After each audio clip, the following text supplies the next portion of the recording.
दिन चलते ये अखन बहुत टाइम छे। अखन धान रोपो के बहुत टाइम छे। किसान कहि रहल छथिन अखन धान रोपो के बहुत टाइम छे। जेना जकरा बिया तैयार छै से अपन कनिकबो वर्षा भेल जाकर रोप देलक खेत में, छै कि नहीं? यह बात चल रहल छै। तो धान रोपो के अखन लगभग 1.5 महीना 2 महीना समय छै। 2 महीना समय छै। तो अगुता के नहीं छै। बढ़िया से जहन समय साथ दिया तहन काज करियो खेत में तो नीक उपज हेतै, नीक मुनी खसतै, छै कि नहीं? होइ छले छै ने। हाँ, जे गेहूं करे छै तो 10 नवंबर से आदमी स्टार्ट करे छै ने बगी के।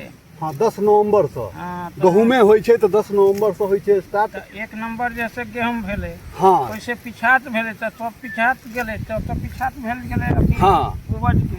हाँ, तेनाहिते छै कि समय पर एकदम तुक पर में जे रोपा गेले ओकर उपज बढ़िया हेतै। आ जे लेट भेलै, समय तो अखन बहुत छै लेकिन लेट हेतै। देखबे के लिए एहि बेर का उपज में गेहूं में केना भेले से। छैहे, वह लेट के कारण भेलै। वर्षा भ गेलै, गहूम के खेत में पानी लागल रह गेलै, आदमी जोति नहीं सकलै, तैयार नहीं कर सकलै, तै लऽ कऽ लेट से ओ बाग भेलै गहूम आ ओही से लेट भेलै तो मिरहिनी दाना भेलै। मेहनताना भेले, उपज नहीं भेले, उपज नहीं भेले, मोनी नहीं खसले गहूम के। तेनाहिते धानों में छै। धानों समय चल रहल छै। अखन जे रोपेतै धान में ओ फसल एकदम नीक रहते, संतुष्टजनक हेतै, उपज बढ़िया हेतै, मोनी बढ़िया कसतै। आ आब के बाद जे 1.5-2 महीना समय छै ओई में जो रोपेतै तो ओ लेट हेतै, कनी पछता हेतै तो कम हेतै, छै कि नहीं?